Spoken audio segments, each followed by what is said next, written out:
14-time golf champion Tiger Woods now speaking out about his DUI arrest, saying he had an unexpected reaction to prescription medication. The pro golfer saying in a statement, quote, "I didn't realize the mix of medications had affected me so strongly. I would like to apologize with all my heart to my family, friends, and the fans. I expect more from myself, too." Jim Gray joins us now, sportcaster and Fox News contributor from across the pond. Jim, what do you make of the statement? Because on one hand, he's saying this was a prescription medication mix-up, this was not alcohol, that kind of thing. But also, I apologize and expect more from myself. Well, he said virtually the same thing in 2009 when he made his mea culpa after the marital affairs with Elin. We really don't know, though, because we don't have the details from the police yet, Shannon, as to why he didn't blow the breathalyzer, if in fact he didn't. So basically he can say anything he wants right now. That's true. All right. How do you think this impacts him in the short term for things like sponsorships and deals that he still has, despite the fact that he's had a really rough time actually on the course when he's been able to get there at all?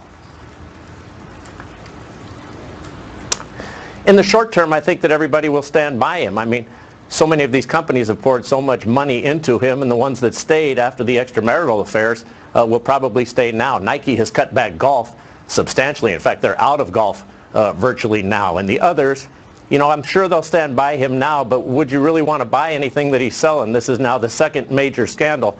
He'll recover from this. As far as his golf career is concerned, it's virtually non-existent. He's only played 19 rounds since 2014. He had a fusion of his discs in his back in March.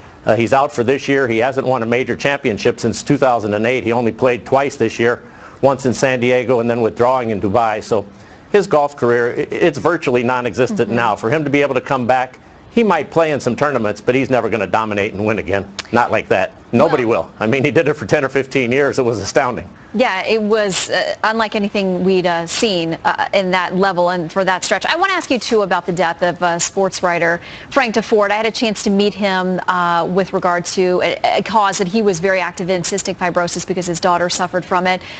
He's a legend, and he's gone now. He was a wonderful man. He was a great writer. I loved Frank Deford. I got to work with him at NBC Sports for a number of years on the old NFL Live show. I also got to do The Year in Sports with Frank, a syndicated show for several years. Got to know him quite well. He was just a total gentleman, a great writer, put a lot of meaning into the word sports writer, and he's going to be missed, the likes of which we will never see again. Everybody who came in contact with Frank basically felt better about themselves and better about him. He was a giant. Yeah, he was a wonderful guy, and along with all the fantastic sports writing he did, the story about his own daughter, very touching and something he dedicated a lot of his life to doing, drawing attention and looking for a cure as well. Jim Gray, always good to see you. Thank you so much. So much talent there, Frank Deford. The White House now defending President Trump's advisor and son-in-law, Jared Kushner, a source contradicting various media reports. Telling Fox News Kushner was not the one to suggest establishing a back channel with Russia. We are live at the State Department on what we are learning about that today. Stay tuned. Top of the hour. When you grow, create, and learn, our solution. The Russia investigation. Thank you. I was shaking. Glad I had a V8. The original way to fuel your day. A brand new twist in the Russia investigation involving White House senior advisor Jared Kushner and plans for a back channel to Moscow. Getting some new facts in this case. Welcome to a brand new hour of America's Newsroom. I'm Shannon Breen. How was the weekend? It was quick. Even with the extra day. I don't know how that happens. How about you? Morning to you, Shannon. It was great. Thank you. I'm Bill Hemmer. Good morning, everybody. A source telling Fox News it was the Russians who brought up the idea, not Jared Kushner, during a meeting with Russia's ambassador at Trump Tower during the transition. Kellyanne Conway earlier today slamming other media outlets for their reporting on this. This is what she said. Many news reports very recently that had the facts wrong. If you go back to a couple of weeks ago, you'll notice that one paper in particular, 3 times in a row, relied upon information that was immediately batted down as false. And this entire thing is just a rush to judgment. So let's try and sort it out with Rich Edson, live at the State Department. Rich, good morning to you. Good morning, Bill. And this was a meeting in December at Trump Tower to discuss Syria strategy. That's according to a source familiar with the matter, reported by our Catherine Herridge. That source also denies that Jared Kushner and Russian Ambassador Sergei Kislyak discussed a permanent back channel between Trump's transition team and Moscow. The Washington Post reciting U.S. officials detailing intercepts of Russian communications reports that Kislyak relayed to his superiors in Moscow that Kushner proposed using secure Russian diplomatic facilities in the U.S. so the Trump transition could speak with Moscow. The Post points out in its reporting that Russia often mixes false information in its communications with the Kremlin to confuse and create chaos. Kushner is a senior advisor to his father-in-law, the President of the United States.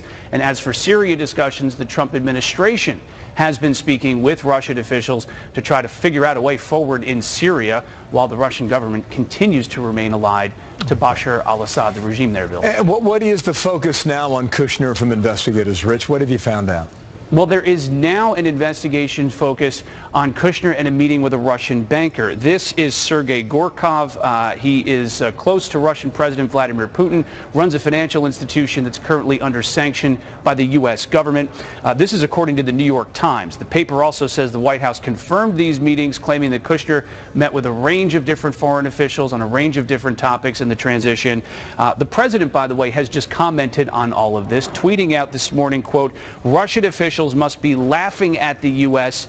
and how a lame excuse for why the Dems lost the election has taken over the fake news. Yet the investigations at the Federal Bureau of Investigation and in congressional committees continues. Bill. Thank you, Rich. Rich Edson, live there at the State Department. Shannon. All right, so the White House saying there's nothing new about Kushner reaching out to Russia. Do they have a point? After all, President Obama, who did not get along with President Putin, reportedly tapped Henry Kissinger, former Secretary of State, to try to help go through back channels and help mend fences. Bloomberg News reporting in 2014, in a separate attempt at outreach, the White House turned to an old friend of Putin's for help. The White House called on former Secretary of State Henry Kissinger to discuss having him call Putin directly, according to two officials. It's unclear whether Kissinger actually made the call. Byron York's chief political correspondent for the Washington Examiner and a Fox News contributor. Good morning to you, Byron. That's one example there, but we know that with any number of things, a lot of times this is how Washington tries to get things done. Well, it does. And, this news story fits into a pattern of leak-based stories that we've seen. They have enough details to be sensational, but they don't have enough details for us to understand what actually happened. And we really don't quite understand what happened here. And even if it is as portrayed, what would be wrong with that? And you're right, we have seen a number of reports that show that previous presidents, not just Barack Obama, but many others, have established back channels during the course of their presidency. Now, this was during a transition. Trump was not the president. Jared Kushner was not yet a White House official. But on the other hand, this was an incoming administration, and incoming administrations do talk with foreign powers. All right, I'm going to read a little bit from the New York Times this morning saying this. The Trump transition was unique in its unwillingness to use the government's communications lines and briefing material for its dealings with many foreign governments, partly because of concern that Obama administration officials might be monitoring the calls. So there was that concern. In addition, you mentioned leaks, and for the Washington Post to have this information about alleged intercepts of Russian communications, somebody had to leak that, once again, to the Washington Post. Well, these are highly classified things, and you're absolutely right. It is a crime to leak those sorts of things. But on the other hand, in Washington, there's a lot of ways it can happen. The original agency might have gotten it to a law enforcement agency who might have gotten it to someone in, say, the Senate, and from there it gets into the press. So there are a lot of people possibly involved in a possible leak. But clearly, I think we can say that Trump transition officials' suspicion that the Obama administration might be keeping a very close eye on them and inclined to leak, if possible, to damage their plans, that wasn't a crazy idea. Well, speaking of senators, there are some on the left who are upset about what they heard on the Sunday shows from various administration officials, also from Senator Corker, Republican out of Tennessee, who has praised the president's foreign trip. He also said this repeatedly, that Jared has said he is willing to come and answer any and all questions as the Senate continues to investigate what's gone on with Russia and meddling in the election last year and potential collusion, which everybody says they have not yet seen any evidence of a direct link there. But as that continues, his attorney says, listen, he's always said he would come speak. Corker says it's turned into hyperbole. Let's have him come talk to us before this blows up into something that may be a nothing burger. Yeah, I mean, this is one of these cases where, look, if the person involved is volunteering to come speak to you, take him up on it. And I don't know if Kushner wants to speak publicly or privately, but it would be with lawmakers, Republican and Democrats, on Capitol Hill, and they would get a much better sense of what actually happened, which just goes back to what I was saying at the top of this. We have enough details for it to be a sensational story, but not enough for us to know what actually happened. Well, this voluntary stepping forward by Kushner multiple times through multiple channels to say that he wants to talk about it. Why doesn't that take a little bit of the wind out of the sails of this story? It's as if he didn't even offer. I mean, it's as if he's judged guilty of something that you said, like you said, even if it proves to be true, the story we're getting is that the Russians proposed this. It was going to be a one-time phone call. It was to talk about Syria.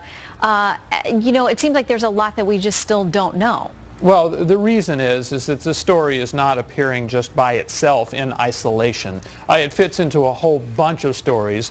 We've seen about contacts and alleged contacts between the Trump campaign, the Trump transition, and Russian officials. So it fits into this much larger scheme that the Senate Intelligence Committee is investigating, and now a special counsel in the Justice Department is investigating. So perhaps it wouldn't be that big a deal in isolation, but the deal is it's part of a much bigger stream of stories. Mm-hmm. And those numerous investigations on numerous tracks continue, and we'll watch them all. Byron York, thank you very much. Good to see you this morning. Thank you, Shannon. Things were hot and heated with lawmakers on the Texas State House floor in Austin. Cameras caught this scuffle unfolding. Tempers flaring. One said he called the ICE agents on protesters rallying right outside the chamber. He walked back and told us, I called ICE. And we both, what? What do you mean? You did what? He said, yeah, I called ICE. And then he said, F them. You say things to incite people, okay? And that's exactly what I did. So here is the buzz. People were protesting over the recent sanctuary city ban in Senate Bill 4 that requires local police to follow federal immigration laws. Things eventually settled down. Immigration always a hot topic both sides of the aisle in the state of Texas, as it is in many places across the country. Apparently the law goes into effect the 1st of September. So you've got about 3 months before it is enacted officially. We'll see if things simmer down there, because apparently one of the reps is accused of saying, I'll put a bullet in your head while they were fighting. He's now come out and said, I was talking about self-defense because the other guy said he was coming after me. There's now police protection involved. Tough talk. It is. We'll keep an eye on it. Frightening video out of Baghdad. Watch this closely. After 2 deadly terror attacks killed dozens, days after the president called on all countries to help fight the war on terror. We paved the way for a new era of cooperation among the nations of the world to defeat the common enemy of terrorism.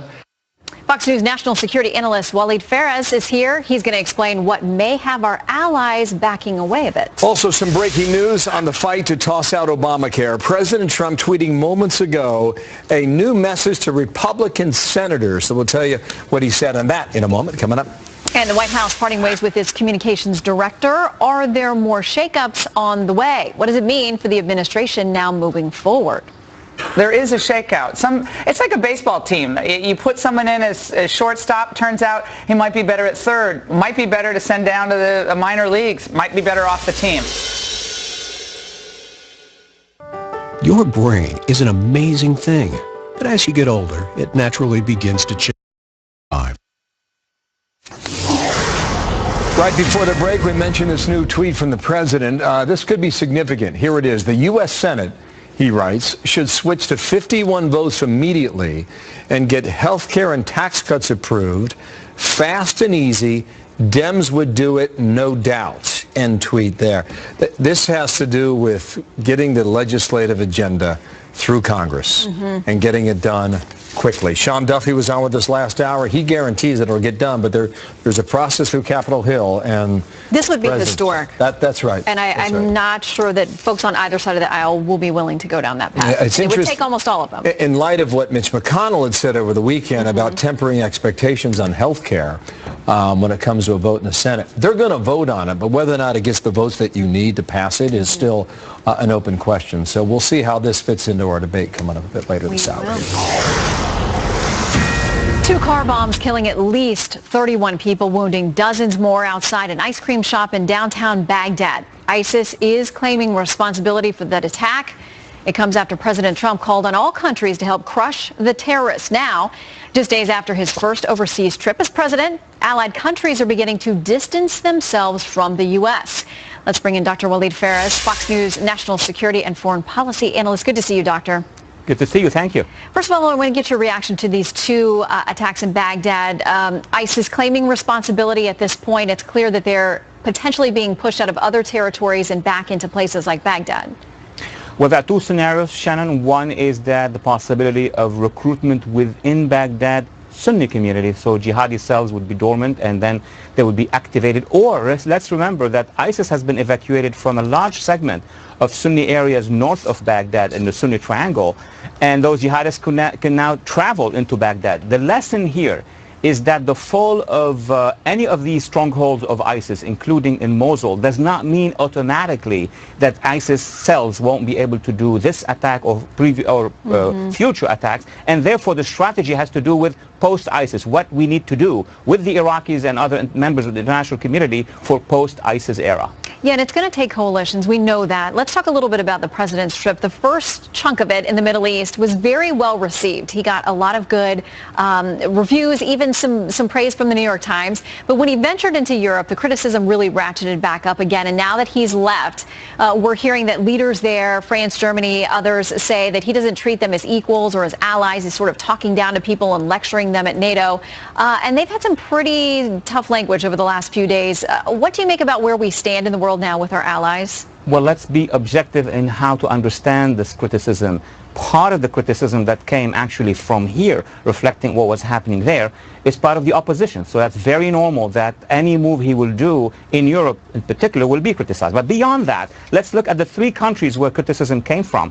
3 of them are dealing with domestic politics: re-election in Britain, a legislative election in France, and election in Germany. And obviously those leaders who will mention the issue with President Trump will have to use it politically. But beyond that, on the strategic level, Shannon, I think that things are going well, because what Mr. Trump has brought from the Middle East is a much wider coalition of Arabs and Muslims that the Europeans have been pressing to see alive, and it's happening now. So I want to talk a little bit about the comments from German Chancellor Angela Merkel, because a lot was made over the last few days. And as you mentioned, she's in the middle of an election cycle, and that's always important. And you're talking to people at home.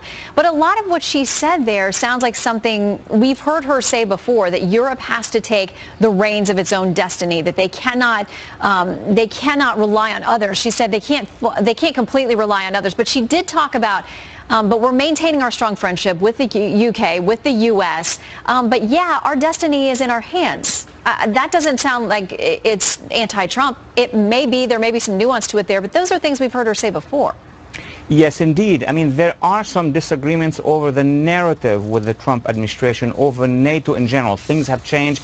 Washington has changed. But in Germany or in Britain or even in France, the actual real strategic narrative is that we will need to be together to fight against terrorism. We need to be together to find a solution for the migrants. We need to be together to address our joint economic issues. So yes, each country, each government has a political issue, and there are some disagreements. Let's admit that. But those disagreements are not about the foundations of NATO, the foundations of the Western Alliance. What do you make about the handshake between the new president of France, Macron, and our president? Because it got a lot of attention on camera, and now he's talking about it, Macron, and saying it wasn't innocent. It wasn't innocent. Again, let's put it back in the framework of the next election. The legislative election in France are going to be as important, if not more important, for President Macron, because if he doesn't get a majority, therefore he cannot rule very well in France. So he needs to make some statements like these, knowing what the international media and the Western French media have sympathies or criticism against President Trump. So it's all politics in my view. Do you think any of these relationships need mending? Do you think they're stable the way that they are? Do you think once we get past the elections in those countries, we'll hear less of this? I think what would mend them is basically a stabilization here of our issues, of our divisions, and what would also help, unfortunately, will be the fact that the jihadists are on in Europe, that Iran will be a problem, that the Middle East is not stable. So because of these overseas problems, Europeans and North Americans will have to come together, no doubt about that. All right, Dr. Waleed Phares, always good to see you. Thank you. Chairman. So in a moment here, what the U.S. military is doing today that may eventually stop North Korea. We'll tell you about that. And we are learning the identity of the Navy SEAL who died during a Memorial Day ceremony. 27 years old during a Fleet Week demonstration over the Hudson River in New York City. That story is straight ahead.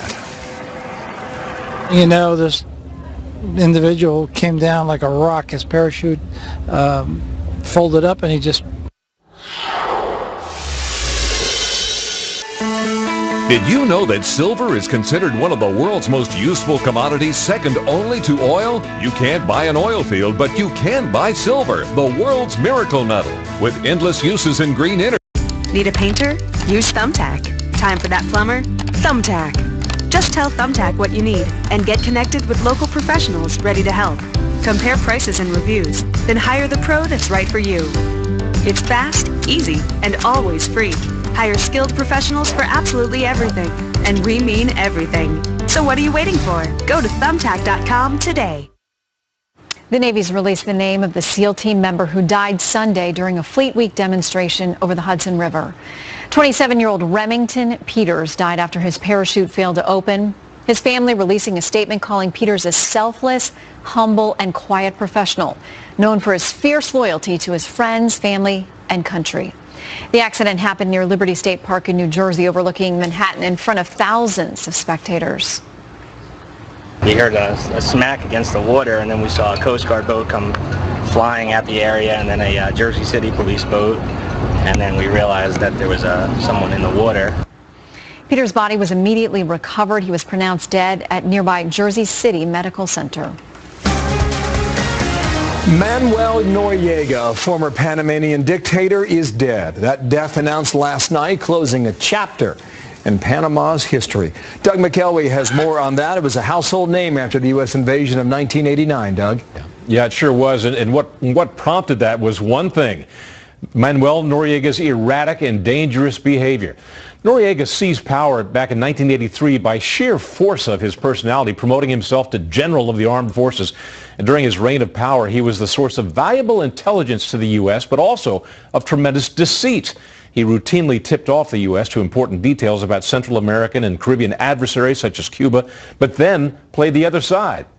For example, he provided Cuban dictator Fidel Castro with thousands of Panamanian passports, charging $5,000 for each of them, allowing Cuban spies to operate as Panamanian citizens. In 1989, Noriega, who held control of the Panama Canal, became too dangerous for then-President George H.W. Bush. If Noriega's ruthless torture and murder of political opponents and his role in facilitating cocaine shipments to the U.S. didn't raise enough red flags, the murder of an American soldier, the wounding of a second, and the beating of a third in Panama forced President Bush's hands. Bush ordered 27,000 American troops to invade Panama in December of 1989. While Noriega's troops were quickly overwhelmed, 23 U.S. soldiers were killed, more than 300 wounded, before Noriega was apprehended and brought to the U.S. to serve time in prison. He was tried in France on drug money laundering charges and then extradited back to Panama. He died of complications from a brain tumor while under house arrest. In his last years, he asked to be judged by the same level of treachery as his captors, but he also asked for forgiveness. Wow. Bill? Doug McElwee, thank you on that out of Washington. Shannon. Well, the White House is pushing back hard against the onslaught of media reports targeting Jared Kushner. Back channels like this are the regular course of business, and that's really all that we know. And I think it's very important to recognize that the president has expressed full confidence. So is it fair to say the mainstream media is obsessed with chasing every scrap that might fit their Russia narrative? Howard Kurtz thinks so. He's here to break it down. Plus this. It's a big problem. It's a world problem. And it will be solved. At some point, it will be solved. You can bet on that. That comment with the Japanese Prime Minister, North Korea playing with fire, issuing a new warning that they are planning to send a, quote, gift package to the U.S. How the Pentagon is responding today. America is now making history, but not in the way we ever intended. We are now 10:30 here in New York. The White House already today blasting what they call a rush to judgment about senior White House advisor Jared Kushner and the Russia investigation. Mainstream media whipping up things into a frenzy, non-stop headlines like the ones you see on your screen here. And I know somebody's been reading that for a while now. Howard Kurtz, host of Media Buzz and a Fox News media analyst. And Howie, good morning to you on this Tuesday. You've got a piece out there now. I just want to pull the last paragraph from your story. Here it is. Whatever the media and political grudges against Kushner, that does not mean he should not be treated fairly. There's been so much saturation coverage of Jared Kushner that a casual consumer of news could get the impression that he's under investigation, and that is just not the case, end quote. Why did you write that, Howard? Because Jared Kushner is neither a subject or a target of this FBI investigation, but he's very much a target for the media. Now, of course, the FBI wants to talk to him, given his role in the White House, given the contacts he had with the Russian ambassador, but that would just be the FBI doing its job. And I think that with the headlines and the drumbeat here, it sounds like he's under investigation. It sounds like he has done something nefarious, but based on what's been reported, it's newsworthy, but we don't know that he's done anything wrong. There's an automatic assumption here that there must be something nefarious in these contexts. Why is this happening, Howard, and how could it be cleaned up? Well, for one thing, he's the president's son-in-law, so that gets the media excited because now they can say the probe has reached into the White House and into the president's own family. But also, I think, Bill, that there's a lot of media resentment toward this guy who many journalists view as kind of young, rich, maybe a sense of entitlement. He doesn't talk on the record to journalists, virtually never, I should say, and I think that breeds resentment. But that doesn't matter. He needs to be covered as fairly as anybody else, and there is a sense, I mean, there's even been some commentators, Bill, who have said he needs to take a leave of absence based on what? Maybe it was naive to talk about a back channel, although other transition teams in the past have done it with Russia. But at the same time, it seems to me that we've got this cranked up to 11 without a lot of evidence to back it up. I mean, what knocks it up from the headlines? Something else involving someone else. Well, you know what knocks it from the headlines is the shake-up stories that we all love. I know you've been reporting this morning on the departure of Communications Director Mike Dubke. Most people didn't know who he was. He'd only been there 3 months, didn't have much of a relationship with the president. But, you know, all of these stories about Sean Spicer, the fifth or sixth wave of premature obituaries on his way out. He's toast. After the trip, he's going to be out. Mm-hmm. Well, he's conducting the televised briefing today, as you know, and so I think that turned out to be a premature as well. Come back to the story that you began with, though, because in your piece you write about how the New York Times approaches the Kushner story, how Politico approaches it. What is the distinction that you find? Well, we've got a couple of things going on here. You have this sense of crisis. You put crisis in the headline. What's he going to do? And so there's a sense that Jared Kushner maybe has done something wrong and therefore he's a political problem when it's premature at this stage to say that. But also, Bill, you've got a number of people within the White House and the West Wing who are not fans of Jared Kushner, maybe resent the privileged position that he has, leaking anonymously, oh, he has poor political judgment, he supported firing Comey, he doesn't really want to do the nitty-gritty work of government. Of course, reporters are happy to take those unnamed potshots and turn that into a story. So that's feeding also the sense that Kushner is under siege. I just think it's a bit overheated at this point. David Bossie, former deputy campaign manager, was on earlier today, and he was talking about the briefings that you just mentioned with Sean Spicer. Here's how he characterized it, Howie. Listen. Mainstream media is in to destroy this presidency and to, for the first time, nullify an election. And the American people need to stand up and say enough's enough. Oh. This is a president that clearly took on the media and likes to do it continuously. And a number of tweets from the holiday weekend referred to the fake media. He welcomes this fight. He is getting it, Howard. How do you see it?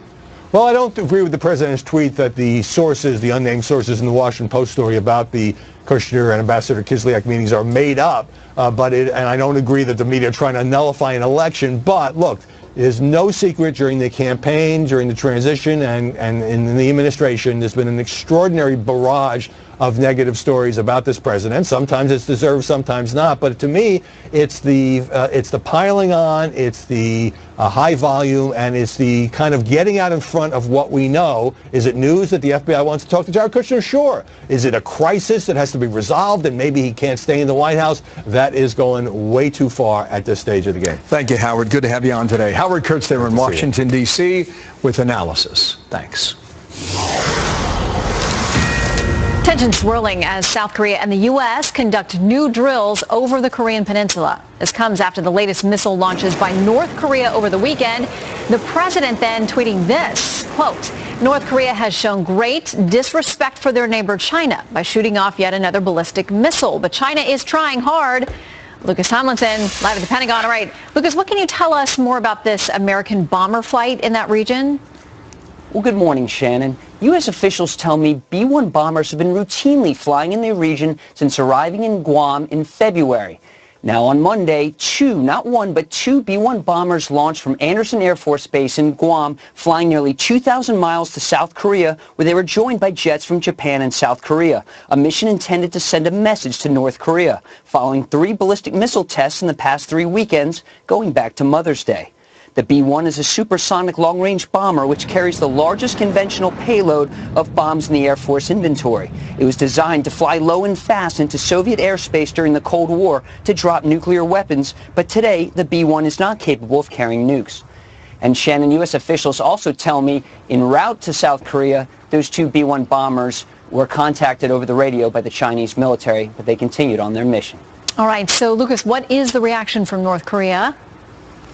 Well, this morning in Geneva at a UN conference on disarmament, a UN diplomat said that recent U.S. military operations and training, including the deployment of a second carrier battle group from Japan, the USS Ronald Reagan, could one day lead to war.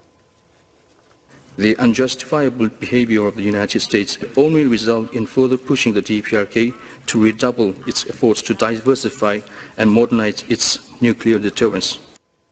Pyongyang claims the Scud missile launched Sunday has a new precision control guidance system that can strike within 23 feet of its target. U.S. officials cannot verify this claim. North Korea has been increasing its missile tests. In 2016, it was a record-setting year for North Korea, and it's on pace to go even farther this year. Now, Shannon, the Pentagon is conducting a missile test of its own today. Jonathan Hunt is reporting from Vandenberg Air Force Base with the details later today. Shannon? All right, Lucas Tomlinson, live for us at the Pentagon. Thank you very much. Last hour, Jonathan was here, too, and he talked about like a bullet going into space and hitting another bullet. It's not easy stuff. Yep, but it's critical. That's right. Yeah, in a moment here, breaking news now in the fight to repeal Obamacare. President Trump says Republicans need to do something he thinks Democrats would do if they had the majority in order to get the agenda through Congress. Tell you what he's talking about. That important stuff here in a moment coming up. Plus, tornadoes barreling through parts of North Carolina overnight. Details now on how families are struggling to pick up the pieces. Next. It came out of nowhere and it was quick. The wind kind of picked up and the house started shaking real bad. What's the best way to get 2 servings of veggies? V8 or a fancy juice store? Ready? Go. Hi, Juice Universe. 1 large rutabaga with a plat. Done. Home is where we hit the high notes. Bring back my bunny.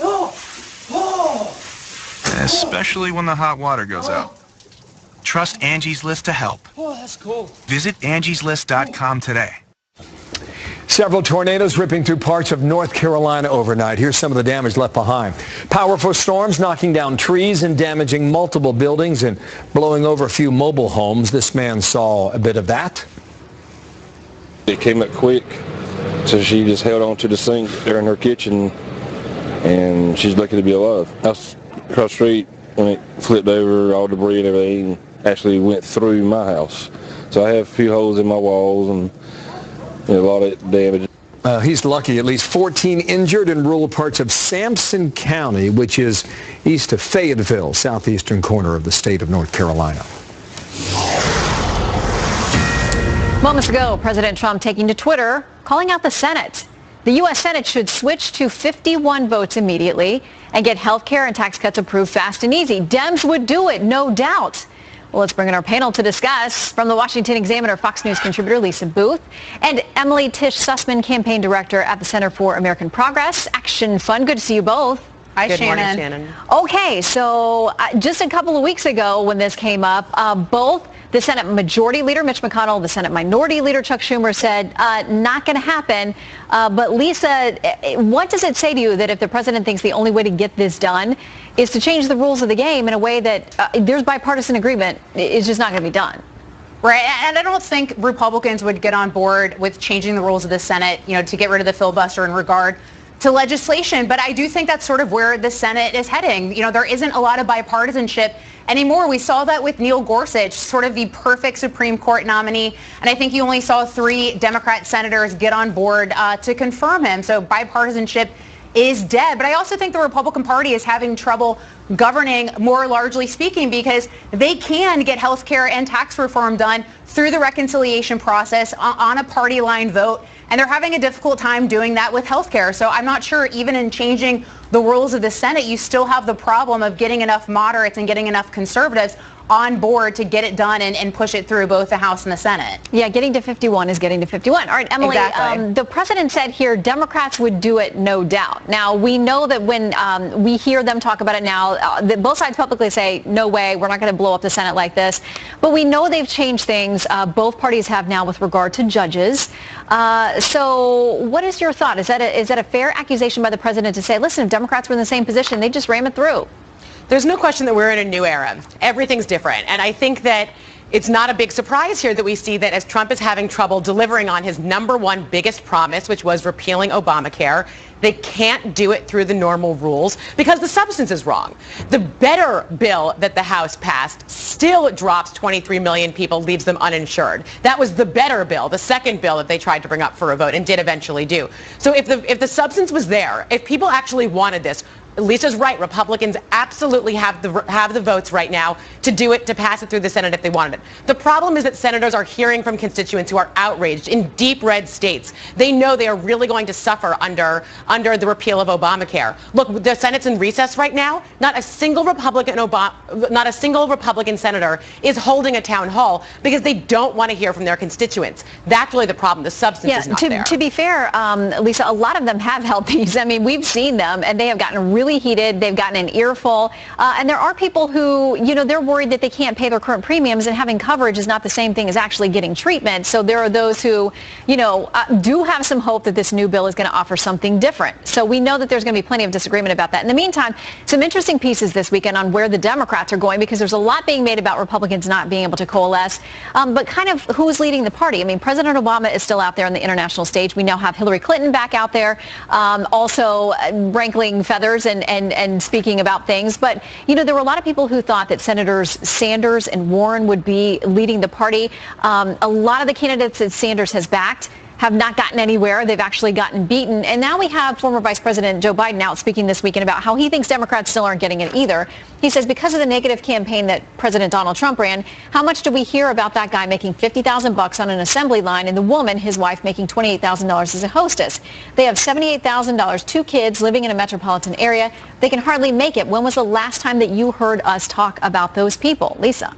Well, I would also say that that's bigger than just this past presidential election. You saw under President Obama, who lost more seats, whether it's the state legislature, House, Senate, governor seats, than any other president before him. You look at some of the latest polling from the Washington Post, and 67% of respondents feel that the Democrat Party is out of touch. So I think that the former vice president is on the money with saying that many Americans feel that the Democrat Party is out of touch. And I also think that just this sheer resistance movement might not be enough for the Democrat Party, because if you look at the House, they have to retain 194 seats, also convert 24 Republican seats. In the Senate, Democrats are running for re-election in 10 states that President Trump won. 5 he won by double digits. So I don't think the map is that favorable for the Democratic Party. So I think they need to do more than just simply this resistance movement. And you also look at this, the Republican senators, they outran President Trump on the ballot in 2016 as well. So I think the Democratic Party needs to do more than simply resist the president. Really quickly, Emily, LA Mayor Eric Garcetti says this, that there's a lot of political passion out there by some of these folks, but they're insufficiently focused on doing things that will actually get voters to the polls and help them win. Your response to that critique? There's no question that Democrats have to do things like register voters and make sure they have the correct information showing up for the polls. That's the basics all the way. But I think, if there's a question if there is a leader of the Democratic Party right now, there's not, and that's what's good about it. That Democrats are understanding they need to embrace locality. They need to have good candidates on the ballot running locally, and they need to address the issues that are local to them. There's not a one-size-fits-all, and that's actually what's great about it, that Democrats will be building from the ground up. All right. Emily and Lisa, always good to see you. Thank you, both. Shannon. Have a great day. You too. Got some breaking news on this story that got a lot of attention over the weekend. More on the arrest of Tiger Woods in Florida. We're getting our first look here at the police report. There's several interesting items in here. Woods was asleep at the wheel 3 o'clock in the morning, had no alcohol in his system. Officers spotted his car along a Florida road that was close to his home, I do believe. Woods was alone. He was wearing a seatbelt. The car's engine was running. Lights were on. He had apparently extremely slow and slurred speech. That is a quote. Told police he had taken several prescription medications. He was cooperative, but failed a roadside sobriety test. Breath and urine tests show no alcohol in his system. And now the arraignment for Woods is set for the 5th of July in Palm Beach County.